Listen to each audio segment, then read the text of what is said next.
The gaslit streets of the Victorian era hid secrets beyond any ghost story.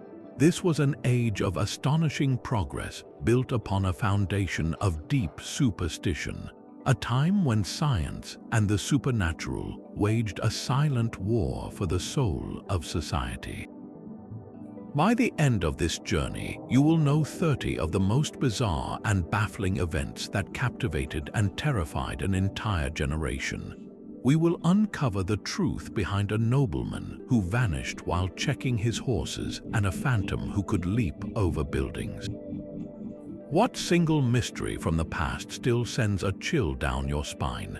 London in 1837 was a city gripped by a new kind of terror, one that moved with impossible speed. The first reports began as whispers, strange accounts from lone women walking the foggy, lamplit streets. They spoke of a figure who would materialize from the shadows, his eyes burning with a blue or red flame, and his fingers tipped with metallic claws.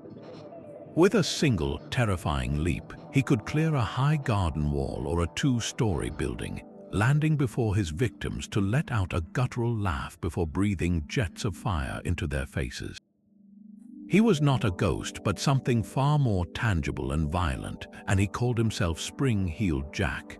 The descriptions of his appearance were as varied as they were horrifying. Some witnesses described a demonic figure clad in a tight-fitting oilskin suit, while others swore he was a tall, well-built gentleman wearing a dark cloak and a helmet.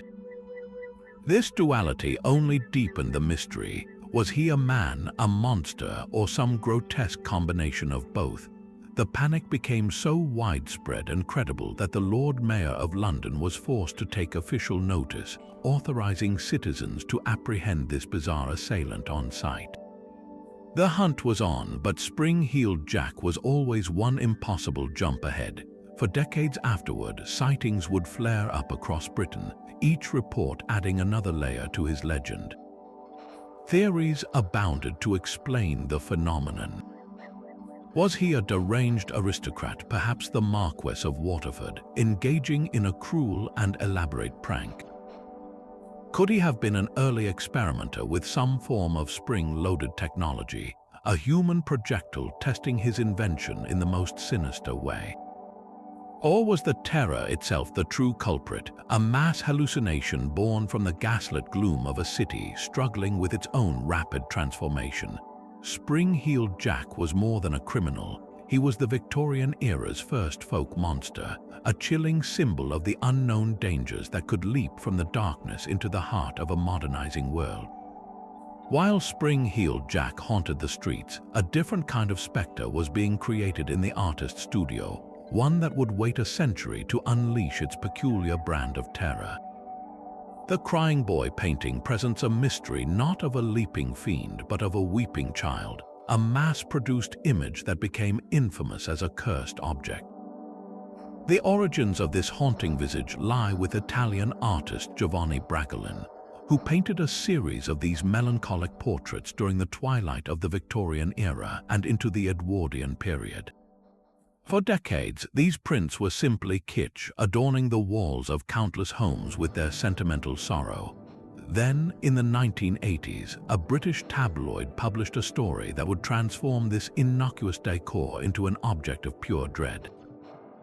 The report claimed that firemen had noticed a bizarre and recurring pattern. They were repeatedly finding these specific prints of a weeping child completely unharmed amidst the charred ruins of house fires.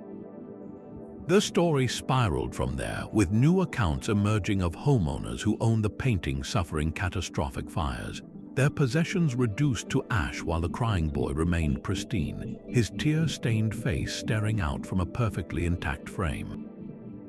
The media frenzy was immediate and intense. The Sun newspaper even organized a public bonfire where hundreds of people brought their Crying Boy prints to be ritually burned, a modern exorcism for a seemingly supernatural plague.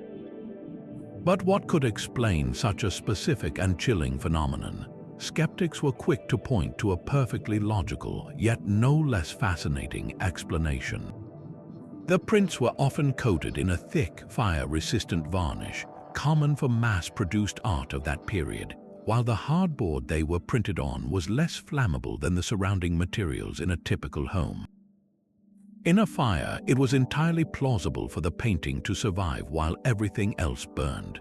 This physical reality then collided with a powerful psychological force known as confirmation bias. Once the story of the curse was seeded in the public consciousness, people only took notice of the fires that fit the pattern, while ignoring the thousands of homes where the painting hung without incident. The curse of the crying boy was not a supernatural force, but a perfect storm of coincidence, chemistry, and collective fear, proving that a legend born in the gaslit age could find fertile ground in the modern world. The fear of vanishing into the dark was a Victorian terror made real by the strange case of Benjamin Bathurst. In November 1809, this young British diplomat was traveling through Perleberg, a small town in Germany, on a secret mission to stir up opposition against Napoleon. The political climate was treacherous, and Bathurst was understandably anxious. After stopping to change horses at a local inn, he prepared to continue his journey under the cover of night. He stepped around to the front of the carriage to check the road, a simple, precautionary act witnessed by his valet and a postilion. In that single moment, in full view of his companions, Benjamin Bathurst vanished from the face of the earth. He was there, and then he simply was not. An immediate and frantic search began. The only trace of him found that night was his prized fur coat, discovered discarded in a stable outbuilding some distance away. Over the following days, the investigation grew more perplexing. A pair of his trousers was found in the woods. Witnesses came forward with contradictory stories, some claiming to have seen him speaking with two mysterious strangers, others insisting he had been forcibly dragged away. The local authorities were baffled. How could a high-profile diplomat, a man watched by his own staff, disappear without a sound from a busy coaching-in yard? The theories that emerged were as desperate as the search itself. The most plausible explanation pointed to French agents, as Bathurst's secret mission made him a prime target for kidnapping or assassination. Yet no body was ever found, and no one was formally charged. This lack of closure gave rise to wilder speculation. Had he been abducted by a criminal gang? Did he suffer a sudden bout of amnesia and wander off, only to meet with an accident? Or, as some later writers would fantastically suggest, had he stumbled through a rift in time and space, transported to another dimension from that single fateful step? The complete absence of a body or a credible confession has kept the mystery alive for over 2 centuries. The disappearance of Benjamin Bathurst remains a chilling blueprint for how a person can be erased from existence in the blink of an eye.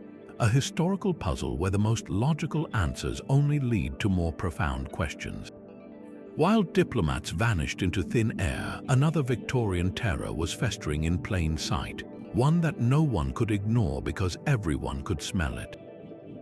The summer of 1858 was unusually hot, turning the River Thames into a sluggish, open sewer.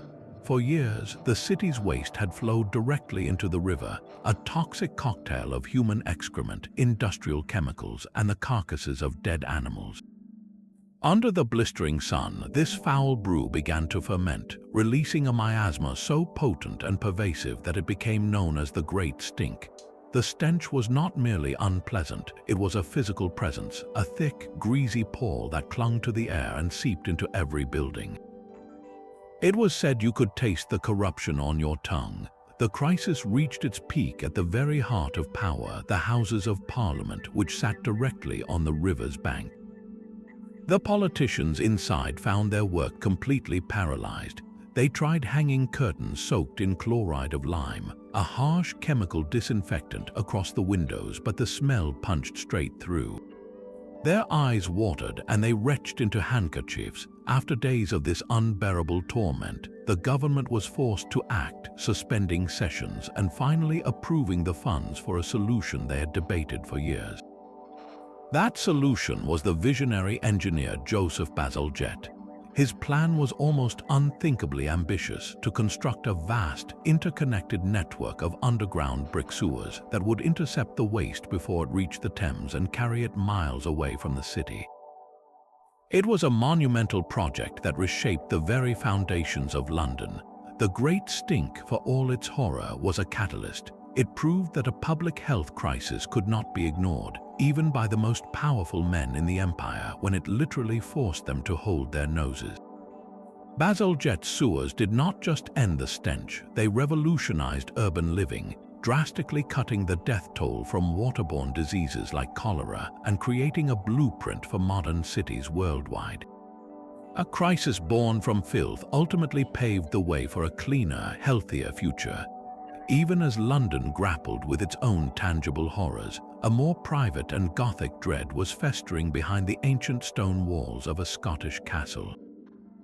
Glamis Castle, the childhood home of the Queen Mother, stands as a monument to history and lineage, yet its grand facade concealed a secret so terrible that it was spoken of only in whispers.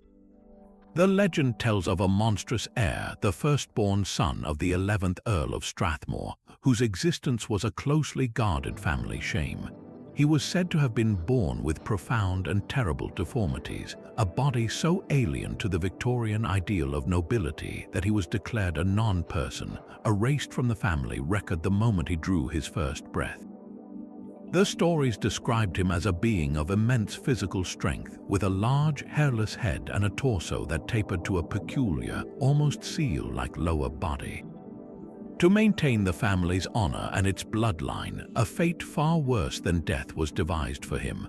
A hidden room was constructed deep within the castle's labyrinthine architecture, a comfortable prison where this unfortunate soul would live out his entire life, never knowing the world beyond its walls. The secret of this room and its occupant was a burden carried by only 3 men at any given time: the reigning Earl, his direct heir, and the family lawyer. This chilling tradition ensured the secret will be passed down through the generations, a permanent stain on the family's conscience. The legend captured the darkest facets of the Victorian psyche: the terror of hereditary decay, the immense pressure to maintain a flawless public image, and the cruel sacrifices made in the name of aristocratic duty. The monster of Glamis was not a supernatural spectre, but a human secret, a living testament to the idea that the true horrors of the age were not found in the foggy streets, but locked away in the most respectable of drawing rooms. The hidden rooms of Glamis spoke of a family secret too terrible to bear, but out in the public eye, another Victorian drama was unfolding, one where the very essence of identity was put on trial. The saga of the Tichborne Claimant became a national obsession, a real-life mystery that divided families and captivated the entire British Empire. It began with tragedy in the year 1854. Sir Roger Tichborne, the young heir to a vast aristocratic fortune, was presumed dead after his ship, the Bella, was lost at sea. His grieving mother, Lady Tichborne, clung for years to a fragile hope, placing advertisements across the globe pleading for any news of her lost son. More than a decade later, an answer seemed to arrive from the most unexpected of places. A man working as a butcher in Wagga Wagga, Australia, came forward claiming he was the missing aristocrat. When this claimant arrived in England in 1866, the initial shock was profound. The man who stepped off the boat was physically the opposite of the missing Sir Roger in almost every way. The real Roger had been slight, delicate, and refined, a man who spoke French as his first language. The claimant was enormously obese, coarse in his manners, and spoke not a single word of French. Yet, against all logic, he managed to convince Lady Tichborne, who embraced him as her returned son. Her acceptance, perhaps born of a desperate mother's love, gave his claim a powerful and emotional legitimacy. The public was immediately and passionately divided. The working classes largely rallied behind the claimant, seeing him as a common man challenging the snobbery of the aristocracy. The upper classes viewed him as an obvious and vulgar impostor. The resulting civil trial to prove his identity was one of the longest and most sensational in British history, dragging on for nearly a year. The court heard hundreds of witnesses dissect every detail of the claimant's knowledge and past. He failed to recognize former servants, could not recall basic facts about his own supposed childhood, and his explanations for his changed appearance were flimsy at best. He lost the case, but the story did not end there. The authorities then put him on trial for perjury, a criminal proceeding that lasted even longer. He was found guilty and sentenced to 14 years of hard labor. Even from prison, he maintained his story, and a segment of the public continued to believe him, funding his family after his release. The true identity of the Tichborne Claimant was eventually revealed to be Arthur Orton, a butcher from a humble London background. His incredible deception was not built on factual accuracy, but on a masterful understanding of human hope and social division. He offered a grieving mother a son and a disillusioned public a hero, proving that in the Victorian era, a compelling story could sometimes outweigh the most obvious truth. While the Tichborne case questioned the very nature of identity, another Victorian spectacle aimed to define the entire world under one magnificent roof. The Great Exhibition of 1851 was a dazzling declaration of industrial and imperial power, yet beneath its gleaming surface swirled currents of profound strangeness and unease. At its heart was the Crystal Palace, a structure so revolutionary it seemed to defy physics itself. Built from vast panes of glass and a skeleton of cast iron, it stretched across Hyde Park like a mirage, a cathedral of light and progress. For a society accustomed to stone and brick, this transparent behemoth was both a marvel and a terror. Many visitors entered with a palpable fear, convinced the great glass ceiling would shatter and rain down upon them, or that the entire structure would simply collapse under its own impossible weight. Inside, the wonders of the world were laid out for consumption, but alongside the steam engines and intricate looms were exhibits that blurred the line between curiosity and grotesquerie. The colonial displays were particularly jarring, presenting cultural and religious artifacts from conquered nations as mere trophies. Elaborately carved totems, sacred masks, and even shrunken heads were arranged next to geological specimens and exotic plants, stripping them of their meaning and reducing entire civilizations to a sideshow. This casual appropriation created a bizarre carnival atmosphere where visitors could gawk at the spoils of empire without ever confronting the human cost. The social mixing the exhibition encouraged was, for many, just as alarming as the exotic displays. For the first time, the aristocracy, the burgeoning middle class, and the laboring poor all mingled in the same vast space. Moral commentators wrung their hands, fearing that such proximity would lead to vice, the spread of radical ideas, or the breakdown of the rigid social order that held their world together. The Great Exhibition was a perfect paradox, a monument to Victorian confidence that simultaneously exposed its deepest anxieties about technology, empire, and its own fragile place in a rapidly changing world. Even the grand ambitions of the Great Exhibition could not contain the era's fascination with the spectral, a fascination that would find its ultimate expression in a lonely brick house in Essex. Borley Rectory, built in 1863, was destined to become infamous as the most haunted house in England. From the moment the Reverend Henry Bull and his family moved in, the rectory seemed to breathe with a life of its own. Phantom footsteps echoed through empty hallways with the heavy, deliberate tread of an unseen presence. The family and their servants grew accustomed to the sound of servant bells ringing violently in the middle of the night, calls from rooms they knew to be vacant. The most persistent specters were a mournful nun, often seen gliding near the garden, and the ghostly apparition of a horse-drawn carriage that would thunder up the drive before vanishing into the ether. These were not fleeting shadows, but detailed, recurring phenomena that multiple witnesses swore they had seen. The haunting escalated over the decades, reaching a fever pitch when the Reverend Lionel Foyster and his wife Marion took residence. Objects flew across rooms, stones were hurled at the windows from inside the house, and most chillingly, messages began to appear scrawled on the walls, pleas for help and prayers written in a frantic, unseen hand. It was this torrent of activity that drew the attention of Harry Price, a man who would become the most famous ghost hunter of his age. Price was a showman and a skeptic, a paranormal researcher who understood the power of publicity. He descended upon Borley Rectory with a team of investigators, setting up cameras, tripwires, and meticulous logging systems. For over a year, he documented everything from the phantom rings to the wall writings, compiling his findings into a best-selling book that catapulted the rectory to national fame. Price's investigation was a media sensation, but it was also met with deep skepticism. Critics accused him of orchestrating events, of planting evidence, or of being duped by the residents' own imaginations. The final, fiery chapter for the rectory came in 1939, when a new owner accidentally knocked over an oil lamp, engulfing the building in flames. As the structure burned, witnesses claimed to see a young girl at an upstairs window, a final, phantom face in the inferno. The fire reduced Borley Rectory to a smoldering ruin, seemingly ending the haunting for good. Yet the legend was far too powerful to be destroyed by mere fire. The story of Borley Rectory, with its tragic nun, its phantom coach, and Harry Price's dramatic investigation, became a permanent fixture in the annals of the paranormal, a perfect Victorian ghost story that continues to haunt our imagination long after its bricks and mortar turn to dust.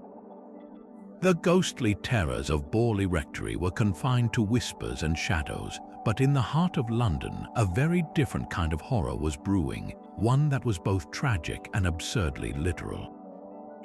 On an ordinary Monday in October 1814, the Mew and Company Brewery on Tottenham Court Road was a monument to industry, its towering vats of fermenting porter a testament to the city's thirst.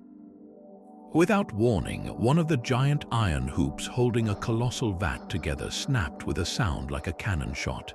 This vat contained over 135,000 imperial gallons of beer, a dark, frothing ocean held in check by wood and metal. The failure of one hoop was all it took. The vat exploded, and the tidal wave of porter it unleashed had the force of a battering ram. It smashed into the other vats in the building, which ruptured in a terrifying chain reaction until a solid wall of beer over 15 feet high burst through the brewery's brick walls. A tsunami of alcohol surged into the slum streets of St. Giles, a poor and densely populated parish. The wave of beer demolished the walls of nearby houses and flooded a basement tavern on New Street where a wake was being held. The force was unimaginable, crushing some victims instantly. Others, trapped in the cellars and low-lying rooms, drowned in the deluge. The fumes from the vast quantity of spilled beer were so potent that they poisoned the air, asphyxiating those who managed to avoid the initial crushing wave. In the end, 8 people lost their lives, most of them women and children who were in their homes. The inquest that followed ruled the entire event an act of God, leaving the brewery free from any financial responsibility for the destruction. The London beer flood stands as a grimly ironic monument to the era's progress, a disaster where the very symbol of British comfort and commerce became an agent of sudden, senseless death, proving that in early industrial London, even a pint of beer could carry a hidden and devastating danger.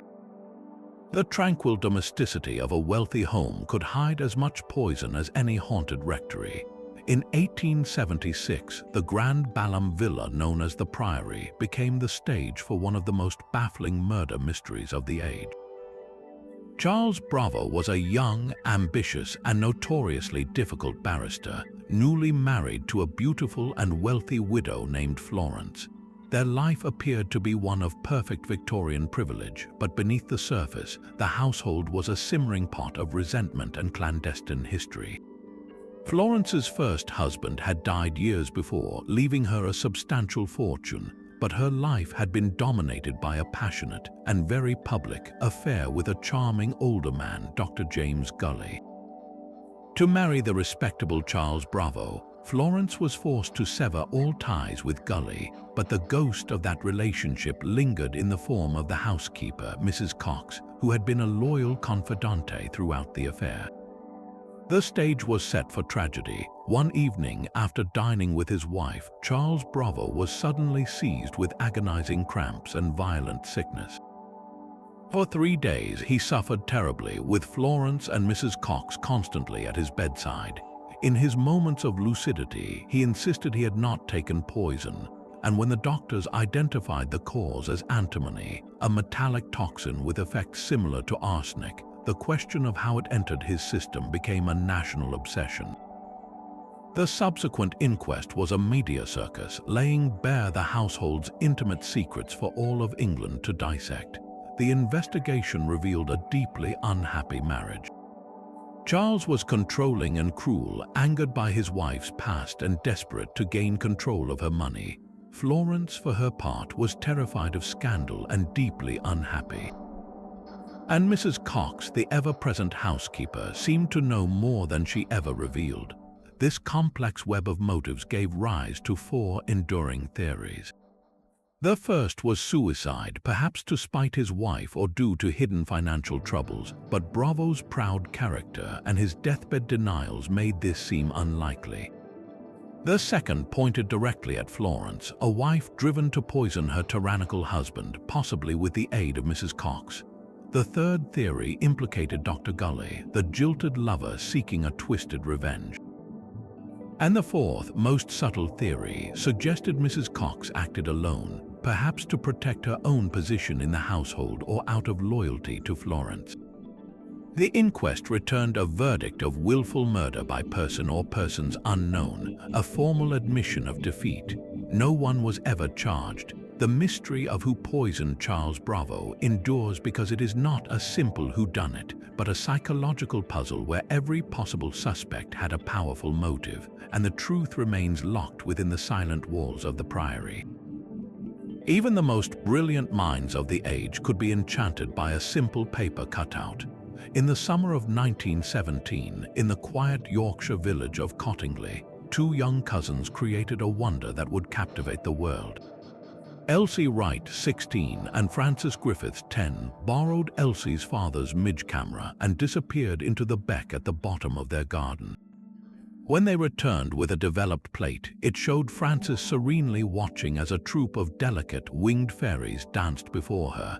A second photograph soon followed, this one of Elsie herself, reaching out to greet a solitary, gnome-like fairy.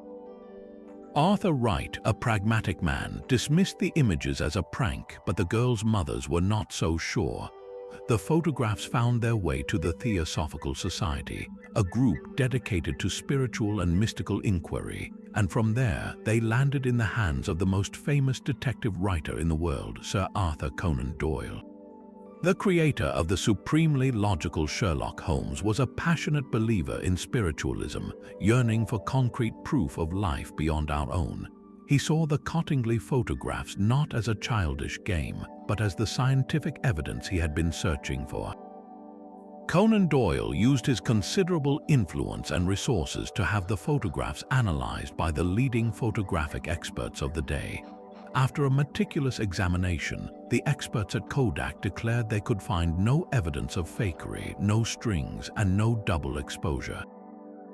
The plates were, to the best of their technical ability, genuine.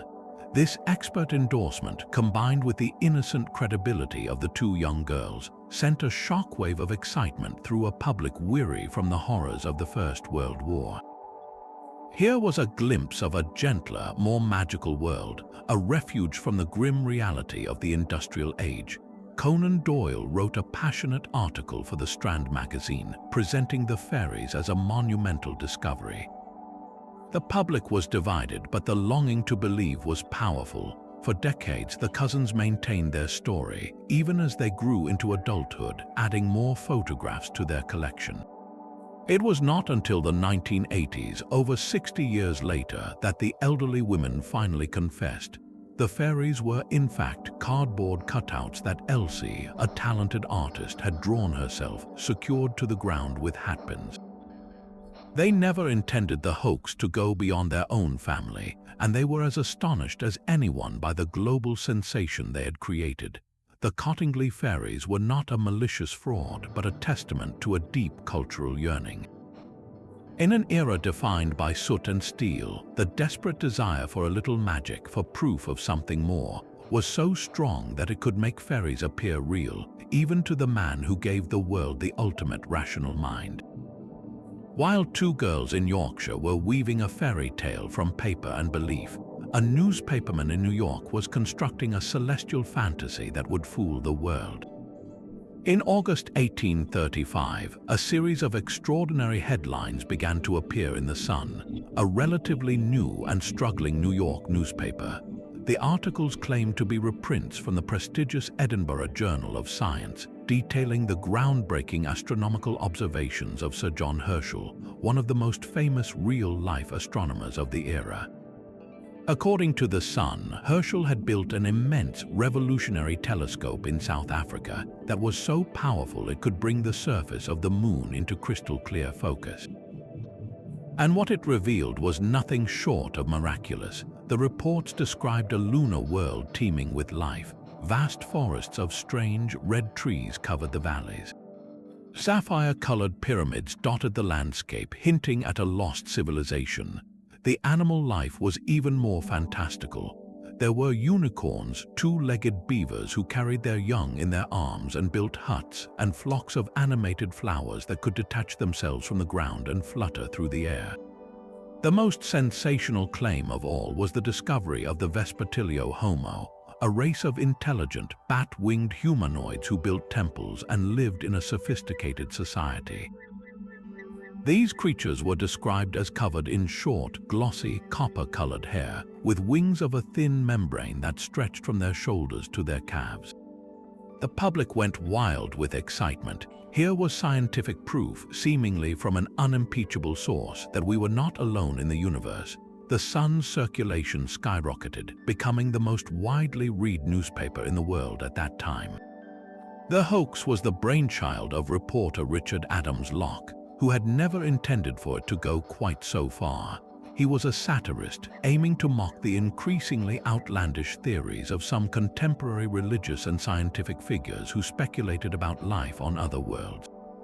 He played perfectly on the Victorian hunger for discovery, a public eager to believe that science could unlock any secret, even those written in the stars. The ruse held for weeks, with other newspapers reprinting the stories and scientists scrambling to get their hands on the original, non-existent journal. The deception only collapsed when a rival newspaper grew suspicious and investigated, discovering the Edinburgh Journal of Science had ceased publication years earlier. Locke eventually confessed, but by then the story had taken on a life of its own. The Great Moon hoax was more than a simple lie. It was a testament to the raw power of the nascent mass media and the profound human desire to find wonder in the unknown, a desire so potent it could make people believe in Batmen on the moon. The rational skepticism of a detective author had been conquered by a paper fairy, but could two scholars from Oxford be trusted with their own impossible vision? In the summer of 1901, Charlotte Ann Moberly and Elena Jourdain, both formidable academics and the future principals of an Oxford college, were enjoying a holiday in Versailles. They decided to walk from the main palace to the smaller, more intimate Petit Trianon, a retreat built for Marie Antoinette. The day was warm, yet as they ventured off the main path, a peculiar and heavy stillness descended upon them. The familiar sounds of the modern park faded away, replaced by an unnatural silence that seemed to swallow the light itself. The air grew thick with a sense of profound melancholy, an oppressive gloom that weighed on their spirits.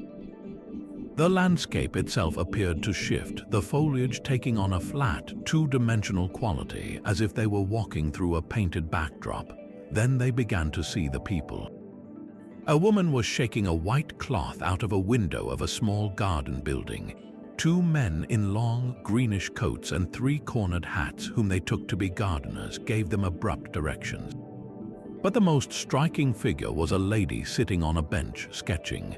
She was wearing a pale, wide-brimmed hat and a dress of delicate silk, her face strikingly pretty yet etched with a vacant sadness. As they passed, she looked directly at them, and both women were struck by the sheer oddness of her appearance and the antique cut of her clothes. The entire experience lasted only a short while, but the unsettling feeling lingered long after they had returned to the bustling main paths of the palace. It was only later, upon comparing their detailed, independent notes, that a chilling realization dawned. They became convinced that they had not merely seen some costumed actors, but had somehow, for a few moments, slipped back in time to the year 1792, the final tragic days of Marie Antoinette. The lady on the bench, they concluded, was the Queen herself, awaiting the mob that would soon drag her from this sanctuary to the guillotine. Driven by their academic rigor, Moberly and Jourdain embarked on years of meticulous research. They pored over historical records, maps, and fashion plates from the Revolutionary period, trying to corroborate every detail they had witnessed. They became convinced that the men in green were not gardeners but Swiss guards, and that the landscape they had walked through matched an older, since altered, layout of the gardens. In 1911, they published their findings under pseudonyms in a book titled An Adventure, presenting their case not as a ghost story, but as a factual account of a temporal dislocation. The book polarized intellectual society. Some were convinced by the women's impeccable reputations and the sheer volume of corroborative detail they had unearthed. How could two such educated, sensible women have concocted such an elaborate and consistent fantasy? Skeptics, however, offered more grounded explanations. Critics suggested the pair had succumbed to a powerful shared daydream, a waking hallucination fueled by the romantic history of the location and their own deep knowledge of the period. The oppressive feeling they described could have been a form of psychometry, a subconscious absorption of the tragic emotional residue of a place where a queen's world had ended. Others pointed to more mundane factors, like the possibility of stumbling upon a private historical reenactment that their stressed minds had misinterpreted. The Moberly-Jourdain incident remains a cornerstone of time-slip legends precisely because it resists easy dismissal. It pits the credibility of two reliable witnesses against the implausibility of their claim, leaving us to wonder if the fabric of time can sometimes wear thin in places steeped in intense emotion, allowing the past to bleed through for just a moment. While phantom coaches and fairy photographs captured the public imagination, a far more tangible horror was washing up on the banks of the Thames. In the chill of June 1901, a waterman on the river made a grim discovery near Bermondsey, a parcel wrapped in rough sacking and tied with common string. Inside was the torso of a young woman, brutally severed at the waist. The investigation into the Bermondsey horror, as the papers swiftly named it, had begun. A few days later, another parcel was found nearby, this one containing the legs. The arms and head, however, were never recovered, ensuring the victim would remain a nameless statistic until a sharp-eyed detective made a crucial connection. A missing persons report for a 23-year-old woman named Emma Jackson, who had vanished from her lodgings, described a distinctive petticoat. That same petticoat was wrapped around the butchered remains. Emma Jackson was no longer missing. She was the centerpiece of one of the most gruesome murder inquiries of the era. The public's reaction was a volatile mix of revulsion and morbid fascination. Newspapers provided daily, sensational updates, and the details of the crime were discussed in every pub and parlor. Emma was a laundress, a trade that placed her among the city's most vulnerable working poor. Her life and death exposed the dark underbelly of Edwardian London, a world where a young woman could vanish without immediate alarm, her fate only becoming a matter of public concern when her body was dismembered and packaged for disposal. The police launched a massive investigation, following thousands of leads and even consulting a psychic, but they were fighting a losing battle against the primitive state of forensics. Without fingerprint databases, blood typing, or any way to trace the common materials used to wrap the body, The trail went cold almost immediately. The killer had a chilling, practical knowledge of anatomy, suggesting a background in butchery or medicine, but this clue was useless without a suspect to match it to.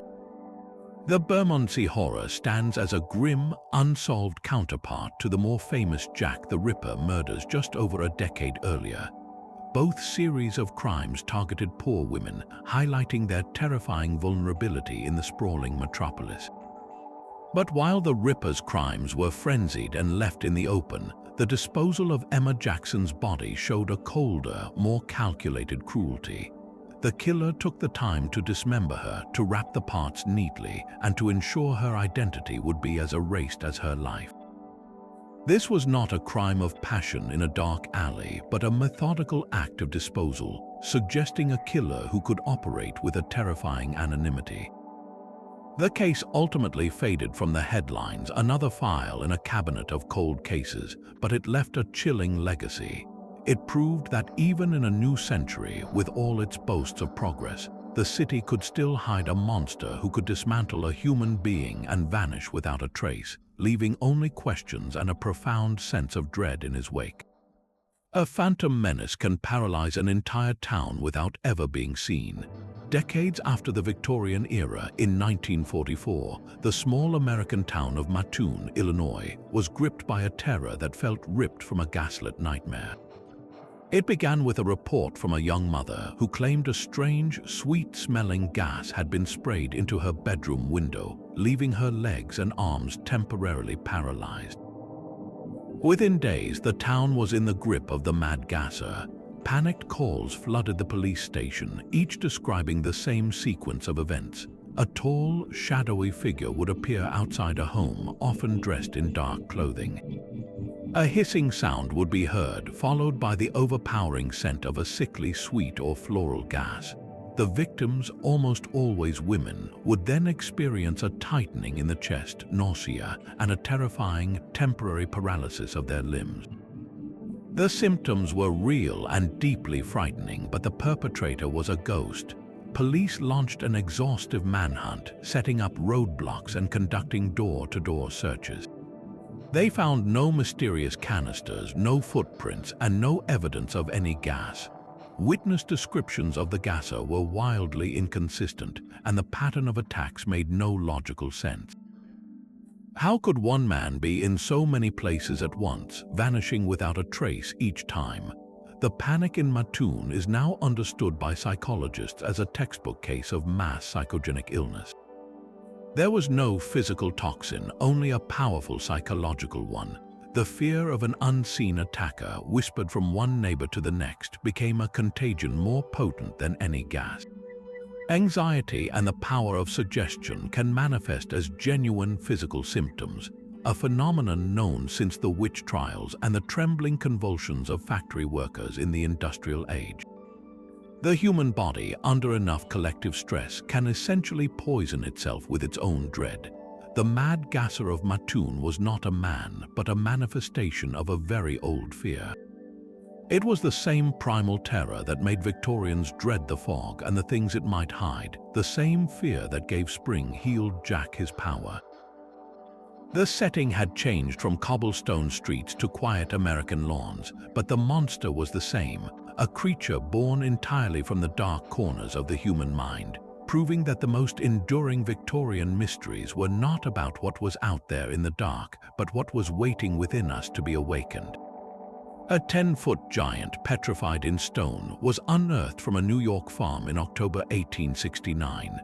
Workers digging a well behind the barn of William Newell in Cardiff struck something hard, and as they cleared the earth, a massive human-like form emerged. It was a colossal figure, seemingly turned to stone, with a serene yet grim expression etched upon its face. The news spread with electric speed, and the public imagination immediately caught fire. Here was a real-life giant, a petrified man from a forgotten age, and for many it was undeniable proof of the biblical passage: there were giants in the earth in those days. Crowds descended upon the farm, paying 50 cents each for a glimpse of the marvel. Scientists and theologians arrived, their debates echoing across the field. Some experts declared it a magnificent fossil, while preachers saw it as divine confirmation. The owner, Newell, grew rich from the spectacle, but he was merely a player in a much larger scheme. The giant's true creator was a tobacconist and atheist named George Hull, a man deeply annoyed by the fervent, literal interpretation of the Bible he saw around him. Hull conceived of the giant as an elaborate and expensive joke, a way to expose what he saw as gullibility. He commissioned the massive figure to be carved from a block of gypsum in Chicago, then had it transported to the farm and secretly buried. For a full year, he let the earth settle over his creation before orchestrating its discovery. The public frenzy was everything he could have hoped for, but the hoax was about to meet its match in the form of a brilliant paleontologist, Othniel C. Marsh of Yale University. Upon examining the figure, Marsh delivered a swift and devastating verdict. He pointed out that the giant showed fresh chisel marks and that gypsum, a soft sulfate mineral, would not have fossilized in such a way. This is of very recent origin and a most decided humbug, he declared. The game was up. George Hull eventually confessed, amused by the chaos he had caused. The Cardiff giant was a perfect storm of Victorian anxiety, pitting thrilling new scientific discovery against deeply held religious faith.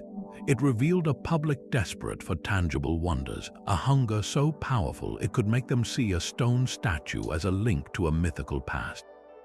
The giant itself was eventually sold and displayed by none other than P.T. Barnum, who created his own replica when he could not buy the original, proving that even in exposure, the desire for a good marvel could still turn a profit.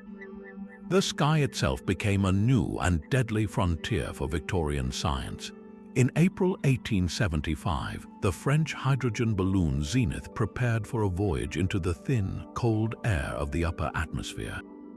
Its mission was a testament to the era's relentless drive for knowledge, led by the experienced aeronaut Gaston Tissandier, accompanied by two fellow scientists, Joseph Croce Spinelli and Theodora Civil. They were not mere adventurers, but pioneers carrying delicate instruments to measure air pressure, temperature, and electrical charge in a realm no human had ever survived for long. They understood the peril, carrying primitive oxygen-breathing bags made of rubberized cloth, a crucial lifeline against the invisible threat of altitude sickness. The scientific community was watching closely, eager for the data the Zenith would bring back from the edge of space. The ascent began smoothly, a silent, majestic climb into the blue. As the balloon rose past 20,000 feet, the air grew thin and bitingly cold. The first signs of danger were subtle, a creeping euphoria and a strange detachment that made the men feel invincible. This was hypoxia, the oxygen starvation that silently robs the mind of its ability to reason. In this state of impaired judgment, they made a fatal miscalculation. To reach an even greater altitude for their records, they decided to jettison more of the precious ballast sand. They were ignoring their own safety protocols, and in their oxygen-deprived stupor, they likely forgot the gravest rule of all. They did not use their breathing bags enough. Tissandier would later recount the horror with the clarity of a man who had narrowly escaped the same fate. He described a sudden, overwhelming weakness, his limbs becoming heavy and useless. He watched as Croce Spinelli and Civil began to lose consciousness, their bodies slumping in the basket.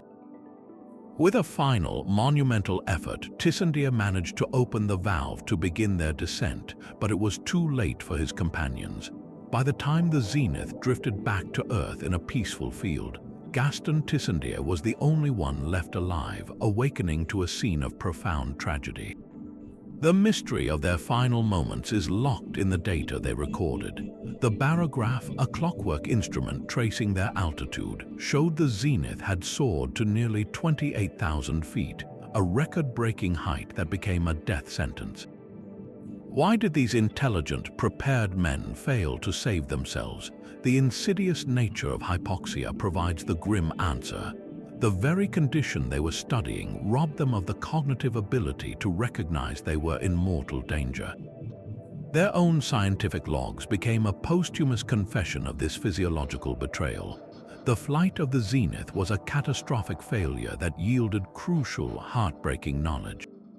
It provided the world with its first concrete understanding of the human body's absolute limits in the thin air high above the Earth, lessons that would one day pave the way for pressurized aircraft cabins and space suits. It was the Victorian spirit of exploration in its purest and most devastating form, a stark reminder that the price of discovery is sometimes paid with the ultimate currency. A mother's dreams brought a ghost into a courtroom. In the winter of 1897, in Greenbrier County, West Virginia, a young woman named Elva Zona Heaster was found dead at the foot of her stairs. Her new husband, a blacksmith named Erasmus Shue, was discovered cradling her body, and he behaved with a dramatic, possessive grief that immediately struck neighbors as strange. He insisted on dressing her corpse himself, and he draped her neck with an unusually high scarf and a thick veil, claiming it was her favorite. The local doctor, performing a cursory examination with Shue hovering nearby, concluded Zona had died of an everlasting faint, a vague term often used for natural causes. The case was closed and Zona was buried, but her mother, Mary Heaster, was certain something was terribly wrong. She was a pragmatic, deeply religious woman, not prone to fantasy, and she began to pray for the truth to be revealed. Her answer came not in a vision, but in a series of visits. For 4 consecutive nights, Mary Heaster claimed her daughter's ghost appeared at her bedside.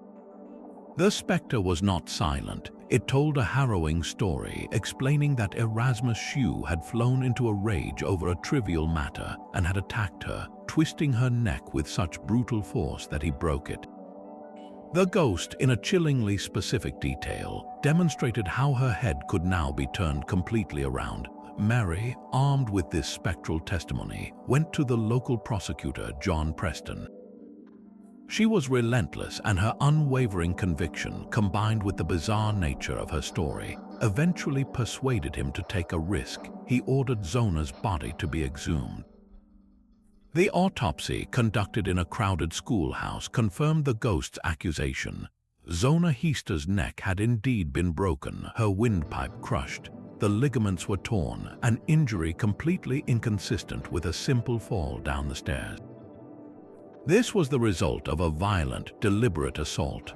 Armed with this new forensic evidence, the prosecutor built his case. At the trial, Mary Heaster took the stand and recounted the ghost's visits with a calm, unshakable sincerity that captivated the jury. The defense tried to dismiss her as a superstitious fool, but her testimony, combined with the damning physical proof, was overwhelming. Erasmus Shue was found guilty of murder. The Greenbrier ghost case stands as a singular moment in legal history, a strange fusion of Victorian spiritualism and the emerging power of forensic science. The ghost's testimony provided the motive and the method, but it was the cold, hard evidence of a broken neck that secured the conviction. It forces us to wonder whether the spirit was real, or if a mother's profound intuition simply found its voice in the only language her time would understand. Even the most gentle snowfall could conceal a trail of terror. One February morning in 1855, the people of Devon, England, awoke to a world transformed not by the beauty of the snow, but by the sheer impossibility of what was written upon it. Overnight, a single, unbroken line of hoof-like footprints had been stamped across the landscape, a bizarre trail that stretched for over 100 miles. The prints themselves were chillingly uniform, each one shaped like a small cloven hoof, and they followed a perfectly straight path as if made by a creature with a single, purposeful destination in mind. This path defied all logic. The footprints marched directly up to the high walls of enclosed gardens, only to appear again on the other side, completely unbroken.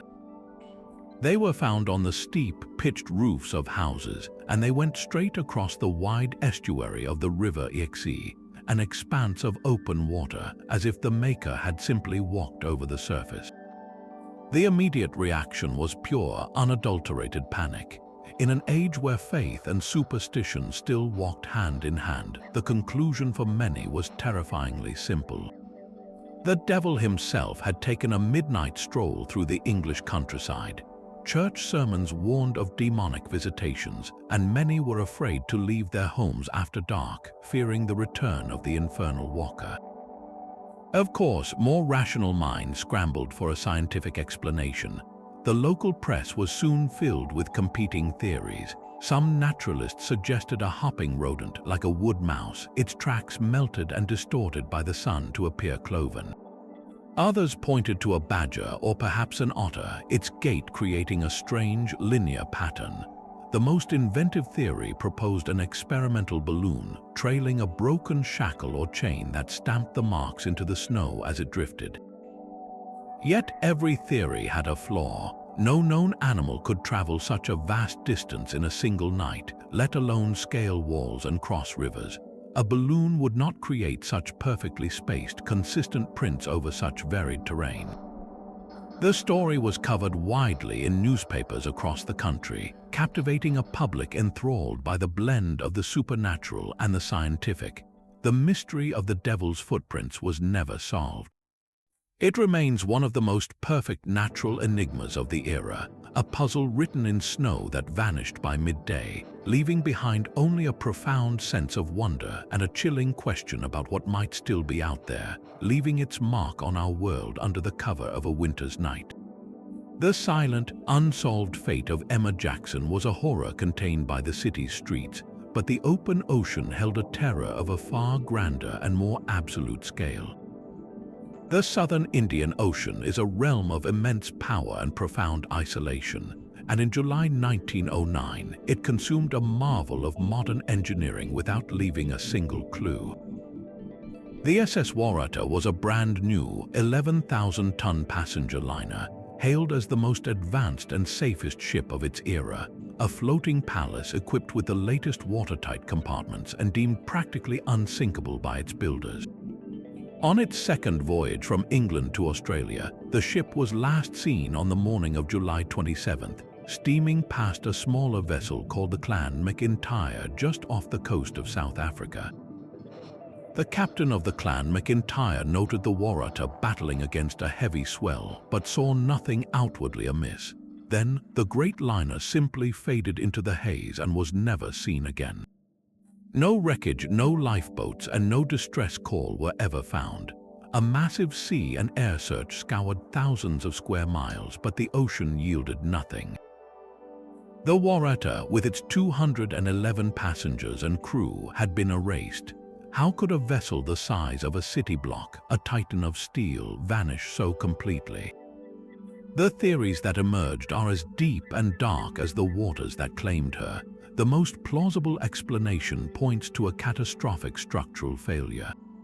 Some maritime experts believe the Waratah was fundamentally unstable, its top-heavy design and large, empty cargo holds making it prone to a sudden, violent capsize in heavy seas. A single, massive wave could have rolled the ship onto its side before anyone could reach a radio or a lifeboat, sending it to the bottom in minutes. This theory is given weight by the account of another ship, the Harlow, which reported encountering a terrifying rogue wave in the same area just days later. Others have suggested a more dramatic, albeit less likely, end. Could a sudden explosion in one of the coal bunkers have torn the ship apart? Was it attacked by some mythical sea monster, a kraken of legend, though no evidence supports such a fantastical idea? The utter lack of any debris field, however, argues against a violent explosion.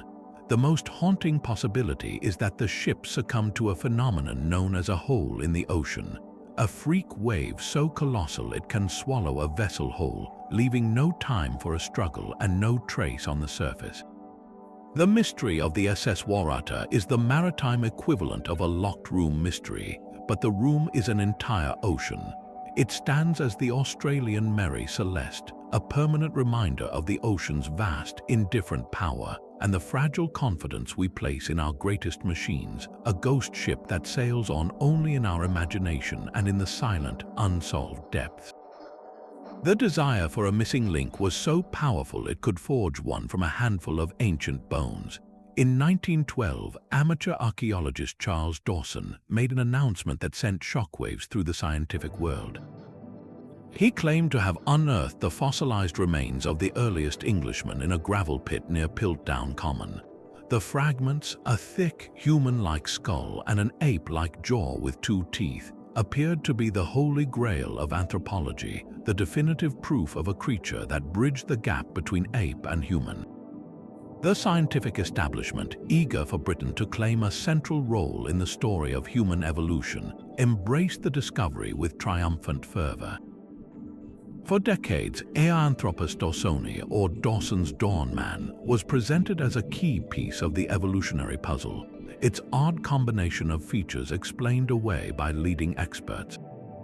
The skull was clearly human, but the jaw was decidedly primitive, a mixture that perfectly and conveniently fit the prevailing theory that human intelligence developed first, with the jawline refining itself later. This narrative of a big-brained ancestor placed Britain at the forefront of human origins, a point of immense national pride. The Piltdown Man was not merely studied, it was celebrated, written into textbooks and displayed as a national treasure. But a shadow of doubt always lingered. As more genuine hominid fossils were discovered in Africa and Asia, Piltdown began to look like an awkward outlier, a bizarre evolutionary dead end that did not fit the emerging global pattern.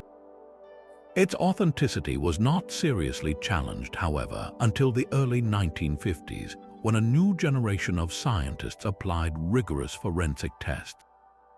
The truth they uncovered was a masterpiece of deception. The skull was not that of an ancient missing link, but a medieval human. The jawbone came from an orangutan, and a single tooth was filed down from a chimpanzee. Every piece had been meticulously stained with potassium dichromate and iron sulfate to mimic the appearance of great age, and the teeth had been artificially filed to simulate human-like wear. The hoax was so skillful that it had fooled the world for over 40 years. The revelation was a scandal that shattered the reputation of British paleontology. The question of who orchestrated the fraud remains officially unsolved, with Charles Dawson as the prime suspect, though others may have been involved. The Piltdown hoax stands as a stark lesson in the dangers of confirmation bias, showing how the desperate want for a discovery can blind even the brightest minds to the evidence right in front of them. It was a crime against science, driven by a toxic mix of personal ambition and patriotic fervor, a warning that the greatest obstacles to truth are not always a lack of evidence, but the weight of our own desires. A respected physician could step onto a train and simply cease to exist. In the autumn of 1881, Dr. Benjamin Clark of Bournemouth prepared for a routine business trip to London. He was a man of standing, a pillar of his community, and those who saw him that day noted nothing out of the ordinary. He boarded the train, settled into his compartment, and was never seen again. The investigation into his disappearance quickly uncovered a web of peculiarities that transformed a simple missing person case into an enduring enigma. The first chilling clue was a note he left for his wife, its contents so cryptic and unsettling that she reportedly destroyed it immediately, refusing to ever reveal what it said. Then came the discovery of a significant life insurance policy he had taken out just days before his journey, a policy that would pay a handsome sum in the event of his death. Friends and colleagues reluctantly admitted that the doctor had been grappling with severe financial difficulties and whispered of troubles in his personal life. Was this a man planning his own end or the beginning of a new one? The police were confronted with two equally compelling yet contradictory narratives. The first theory suggested a meticulously staged suicide. The cryptic note, the timely insurance policy, the secret burdens, all pointed to a man creating a final, dramatic exit to provide for his family while escaping his own despair. Yet no body was ever found in the river or along the railway line, a fact that lent weight to the second, more hopeful theory that Dr. Clark had orchestrated his own vanishing act to shed a life of debt and pressure, fleeing to America or Australia to start anew under an assumed name. But a third, darker possibility also lingered: the specter of foul play.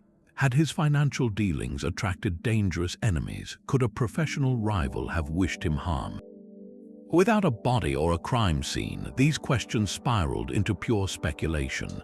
The case of Dr. Benjamin Clark, much like the earlier disappearance of Benjamin Bathurst, demonstrates with chilling clarity how the vast, interconnected world of the Victorians, with its steamships and railways, also provided the perfect cover for a person to be utterly erased. It is a story where every clue feels like a deliberate misdirection, a puzzle box with no key, leaving us to wonder if the good doctor was a victim, a fugitive, or the architect of his own perfect and permanent mystery. A pair of lead masks would turn a Brazilian hilltop into a scene from a forgotten Victorian science fiction tale. In August 1966, two young electronic technicians, Miguel José Viana and Manuel Pereira da Cruz, were found dead on a grassy slope in Niterói. They were dressed in formal suits and impermeable coats, but it was their faces that presented the most chilling detail. Each man wore a mask made of lead, carefully molded to cover their eyes and nose. There were no signs of a struggle, no visible injuries, and no evidence of poison in their systems. The only clues were a small notebook and an empty water bottle found between them. The notebook contained cryptic, almost ritualistic instructions, directing the reader to protect themselves from the light and to be at the designated place at the designated time. The lead masks were not mere props, they were functional, designed with a specific purpose to shield the wearer from radiation. This bizarre detail propelled the investigation into the realm of the truly inexplicable. What kind of light required such protection? Were they attempting to block out the sun or something else entirely? The official investigation offered little closure, eventually concluding the men died of a heart attack, a verdict that satisfied no one given the sheer oddity of the circumstances. The theories that emerged were as strange as the case itself. Some speculated the men were amateur scientists conducting a dangerous experiment, perhaps trying to view a UFO or communicate with an otherworldly intelligence, and the masks were their crude attempt at protection from an energy source they did not fully understand. Others believed they were involved with an obscure occult group, following a set of esoteric instructions that ultimately led to their deaths through some unknown metaphysical force. The most haunting possibility is that they were simply following a set of instructions they believed to be scientific, a fatal misadventure born from a desperate curiosity. The lead masks case feels entirely Victorian because it embodies that era's collision between burgeoning technology and deep-seated superstition. It is a story of two men who, armed with a homemade tool and a cryptic note, ventured into the unknown, seeking to harness forces they could not comprehend. Their fate remains a sobering reminder that the thirst for forbidden knowledge can lead to a mystery as opaque and impenetrable as a mask of lead. A train carriage hurtling through the night can be the most secure vault in the world, or the perfect place for a crime to vanish into thin air. In May 1855, a shipment of gold bars valued at over £12,000 was loaded onto the South Eastern Railway in London, bound for Paris. The gold was sealed inside a heavy iron safe, which was then locked within a dedicated baggage car, guarded and seemingly impregnable. Yet when the train reached its destination and the car was unlocked, the safe stood open and empty. The gold was gone and no one had seen a thing. The investigation that followed revealed a heist of breathtaking audacity. The thieves had not simply broken a lock, they had orchestrated a perfect crime against a moving target. The baggage car showed signs of a forced entry, but the real mystery was how they managed to remove hundreds of pounds of solid gold from a train speeding through the countryside. The most compelling theory suggested the thieves had an accomplice on the inside, a railway employee who provided the schedule and ensured the specific car was accessible. The method of the theft itself was a work of criminal genius. It is believed the thieves, having secured a copy of the guard's key, boarded the train at a previous stop, hiding within the carriage.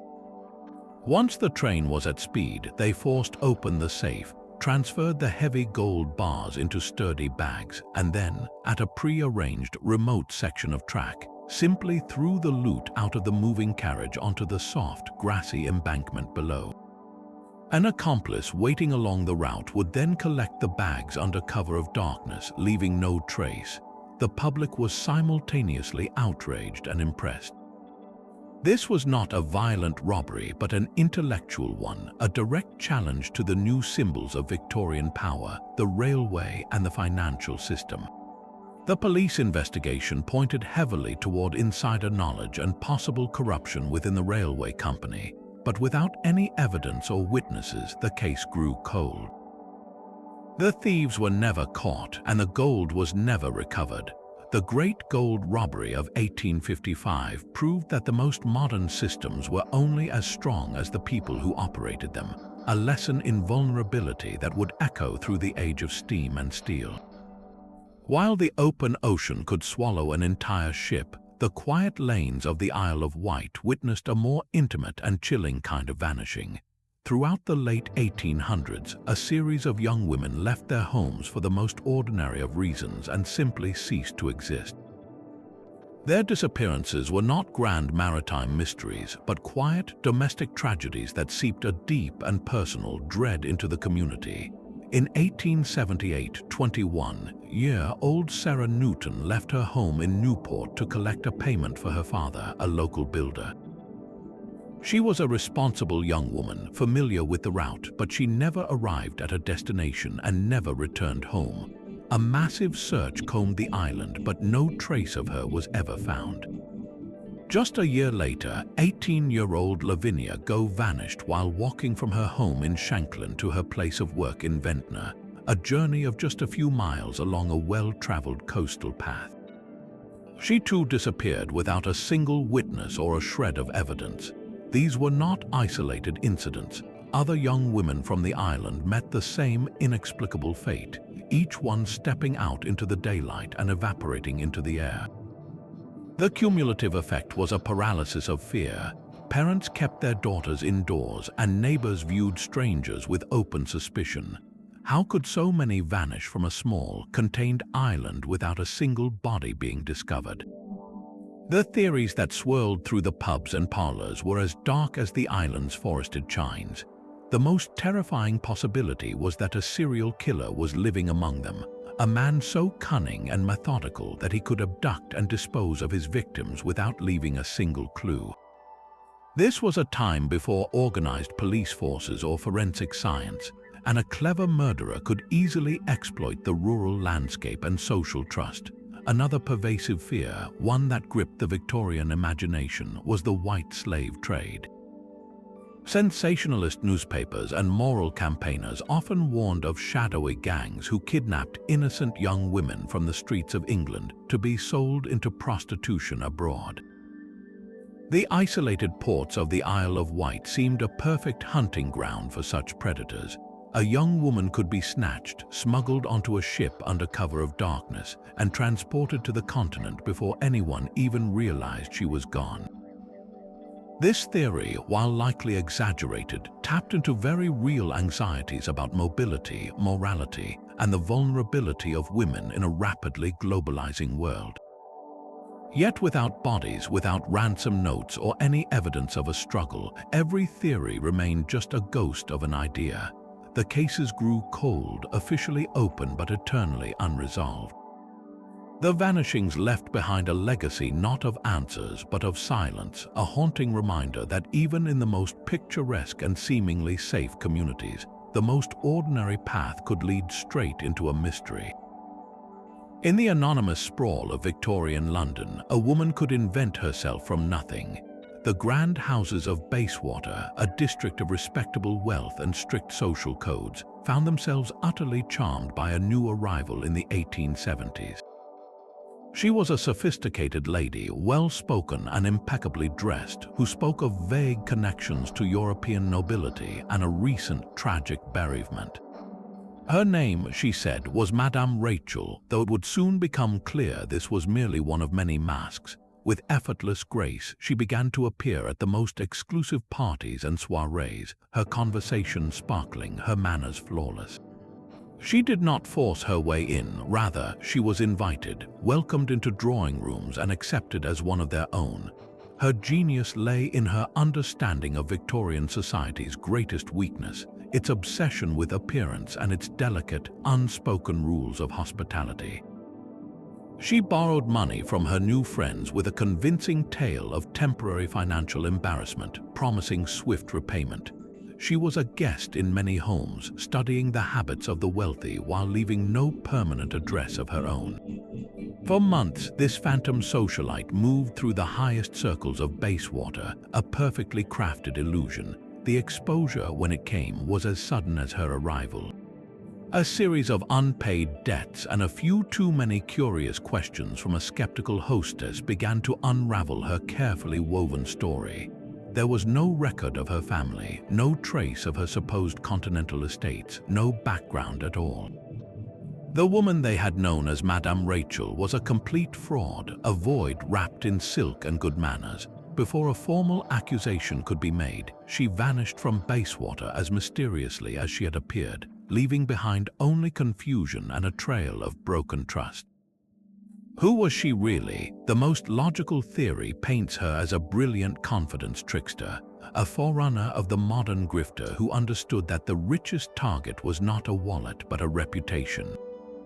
She traded on social capital, using borrowed money and borrowed status to build a life that was entirely fictional.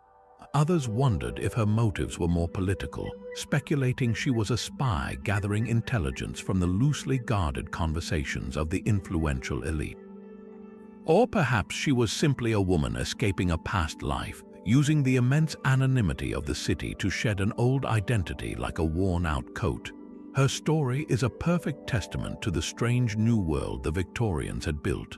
A world where the crowded, bustling city allowed a person to become a ghost, not in a haunted house but in plain sight at a dinner party. The lingering scent of smoke in a palace bedroom presented a horror beyond any phantom or poison. In 1731, the elderly Countess Cornelia di Bandi retired to her chambers in the Italian town of Cesena, a routine end to an ordinary day. The following morning, her servants found a scene so bizarre it would baffle medical minds for centuries. The Countess was gone, replaced by a heap of ashes and a pair of perfectly intact legs, still clad in stockings and slippers. Her head and torso had been utterly consumed, leaving nothing behind but a greasy, foul-smelling residue on the floor and a lingering cloud of smoke in the air. There were no scorch marks on the nearby furniture, no signs of a struggle, and no open flame that could have accounted for such a fierce and localized inferno. It was as if a fire had ignited within the Countess herself, burning with an intense heat that devoured her from the inside out before mysteriously extinguishing itself. This was not a case for the coroner alone, it was a puzzle for the ages. By the Victorian era, the strange death of Countess Cornelia had become a cornerstone of a terrifying and inexplicable phenomenon, spontaneous human combustion. Doctors and paranormal researchers alike cited her case in their texts, pointing to it as grim evidence that the human body could, under the right conditions, simply burst into flame. For a society fascinated by the fragile boundary between the body and the spirit, the idea of a person being consumed by an internal fire was both a scientific curiosity and a Gothic nightmare. How could something so violent leave so little damage to its surroundings? The most compelling modern explanation is as unsettling as the mystery itself. It is known as the wick effect. Imagine a human body as a candle. The source of ignition could be a small, external flame, like a cigar ember or a spark from a fireplace that catches on a person's clothing. Once alight, the fire begins to melt the subcutaneous fat beneath the skin, which then soaks into the smoldering clothing and acts like the wick in a lamp. This fat-fueled fire can burn at a surprisingly low temperature for a very long time, slowly and thoroughly consuming the body's torso and head, which are rich in fatty tissue, while often leaving the less fatty extremities, like the hands and feet, remarkably untouched. The intense, localized heat can even cause the skin to split, releasing more fat to feed the flame, all while producing that characteristic greasy soot and requiring very little oxygen, which explains why nearby objects often remain unscathed. This scientific theory demystifies the phenomenon, turning a supernatural event into a gruesome but explainable chemical process. Yet, for all its logic, the wick effect does not fully extinguish the mystery. Why are these events so exceedingly rare? What specific set of circumstances must align for a human body to become its own funeral pyre? The strange case of Countess Cornelia de Bandy endures because it sits at that unsettling crossroads, a place where a rational explanation meets an almost unimaginable reality, leaving us to wonder if some truths, no matter how deeply we probe them, will always retain a flicker of the inexplicable. The raw, personal grief of a solitary woman could echo through a community for generations. In the quiet towns of upstate New York, a very different kind of spirit haunted the Victorian imagination, not a leaping demon or a cursed painting, but the weeping widow of Rochester. Her legend was a classic ghost story born from the everyday tragedies of the era. She was always described as a figure clad head to toe in stark, unadorned black, the very picture of perpetual mourning. The story told was that she had lost her entire world in one cruel stroke, her husband and her young children succumbing to a swift and merciless disease or perhaps a terrible accident. This profound, inconsolable grief was said to have tethered her spirit to the places of her deepest sorrow. Most often, she was spotted near a particular stone bridge that crossed the Genesee River, or lingering in the shadows of an old cemetery, a place where the living and the dead were meant to be separated by more than just memory. Witnesses did not just see her, they heard her. The sound that announced her presence was a low, continuous weeping, a sound of such deep and utter despair that it could raise the hairs on your neck even before you saw the dark form from which it came. She was a ghost defined not by malice but by pure, undiluted sorrow. Why did such a specific, local legend take such a powerful hold? The weeping widow was a perfect example of a Victorian folk archetype. In an age without the constant noise of modern life, a strange sound in the night needed an explanation. The wind whistling through a narrow bridge, the call of a distant owl, the creak of an old tree, all these could be easily misinterpreted by a fearful mind as the sobs of a lost soul. More importantly, these local ghosts served a distinct social purpose. They were often unwitting moral cautionary tales. The story of the widow warned of the dangers of excessive grief, of a love so powerful it could refuse to let go even in death. She was a reminder to the living to cherish their families, for tragedy could strike without warning. She also gave a face and a story to the very real and ever-present specter of disease and accident, which could swiftly shatter a family. By giving a name and a form to the unexplained sounds of the night, the community could domesticate its own fears. The weeping widow of Rochester was not a single, documented haunting like those at Borley Rectory, but something perhaps more enduring, a folk memory. She represents the countless local legends that sprouted across the Victorian world, where every town seemed to have its own resident phantom, a spectral monument to a past tragedy that refused to be forgotten. Even a modern political assassination could produce a mystery with all the hallmarks of a Victorian enigma. In the chaotic aftermath of President Kennedy's murder in 1963, amidst the screaming crowds and the frantic scramble, one figure remained a portrait of eerie calm. She was an older woman dressed in a brown coat and wearing a headscarf, the kind a Russian grandmother might wear, which earned her the lasting nickname, the Babushka Lady. While everyone around her was either frozen in shock or surging forward in panic, she stood steadily in the grass of Dealey Plaza, operating a movie camera with a focused, almost detached composure. She was captured in several photographs and in the background of other films, a silent witness meticulously documenting the single most traumatic public event of the era. And then she simply walked away from history, vanishing into the city as completely as if she had stepped through a crack in time. Despite nationwide public appeals from the authorities and the media, the Babushka lady never came forward. Her film, which could have offered a unique and potentially crucial angle on the assassination, was never recovered. How could someone with such a prominent presence at a moment scrutinized by millions simply cease to exist? The theories about her identity are as varied as they are compelling. Some investigators were convinced she was a foreign intelligence operative, a Cold War spy placed perfectly to record the event for analysis by her handlers. Her calm demeanor under pressure and her immediate disappearance would certainly fit that profile. Others believe she was simply a private citizen, a tourist or a local woman who happened to be there with her camera and who, out of fear or a desire for privacy, chose never to relinquish her film. Perhaps she developed it at home, saw the horrifying content, and, terrified of being drawn into a national scandal, destroyed the evidence. Maybe she did not even realize the significance of what she had captured until much later. Her haunting presence turns her into more than just a missing witness. She becomes a permanent question mark at the heart of the tragedy.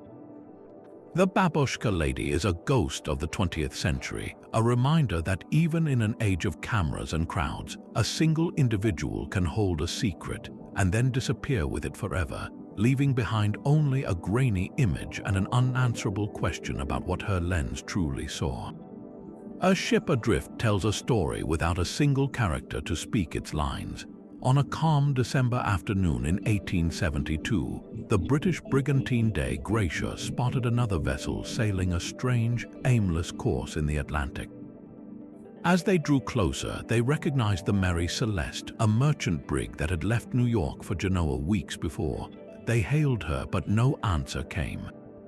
A boarding party found the ship in a state of suspended animation, a ghost ship in the most literal sense. She was perfectly seaworthy, her hull sound and her sails partially set, yet she was utterly devoid of life.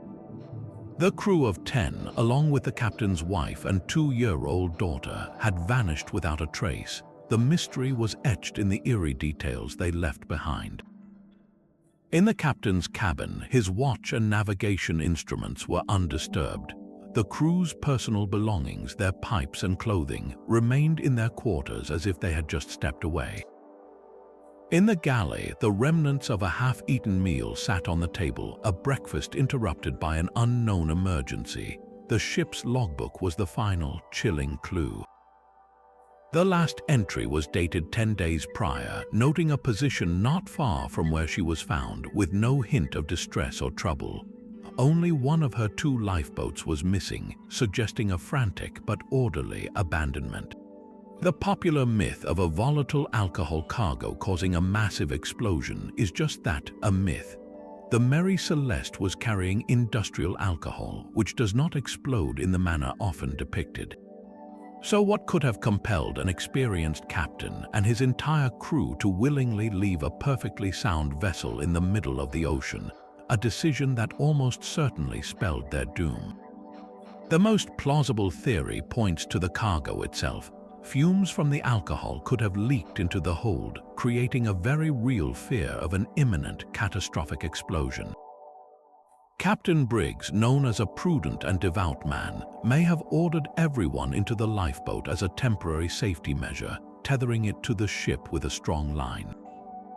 If that line suddenly snapped in a squall, or if a sudden gust filled the Mary Celeste's sails and pulled her away, the lifeboat would have been left adrift in the vast ocean, its occupants watching their only real chance of survival sail away without them.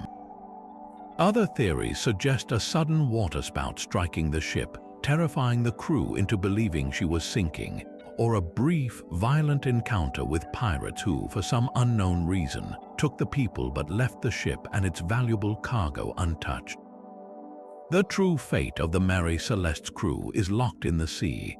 a permanent testament to the ocean's power to create a perfect, unsolvable riddle from a single, desperate decision. And so, our journey through the foggy, gaslit alleyways of Victorian strangeness comes to an end. We began with spring-heeled Jack's fiery breath echoing in London's backstreets, and we conclude with the silent, haunting question of the Mary Celeste. In between, we encountered noblemen erased from existence, weeping portraits that survived infernos, and fairy photographs that captivated a rational mind. This was an era of breathtaking progress built upon a foundation of deep superstition, a world where the rigid certainty of science constantly bumped against the shifting shadows of the unknown.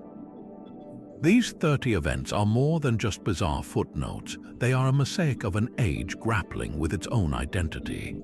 They reveal a society both proud of its steel and steam and terrified of the new vulnerabilities they created. The true mystery of the Victorian era is not any single ghost or hoax, but the enduring human need to find wonder and meaning, whether in the stars, in a seance, or in the quiet dread of a winter's night. Which of these strange tales captured your imagination the most? Was it the chilling domestic puzzle of Charles Bravo, or the grand oceanic vanishing of the SS Warretta? Do you have a favorite Victorian enigma we did not cover in our list? Share your thoughts and your own discoveries in the comments below. If you enjoyed this dive into the bizarre, please give the video a like, subscribe to the channel, and tap that notification bell so you do not miss our next journey into history's greatest enigmas. Thank you for watching, and until next time, keep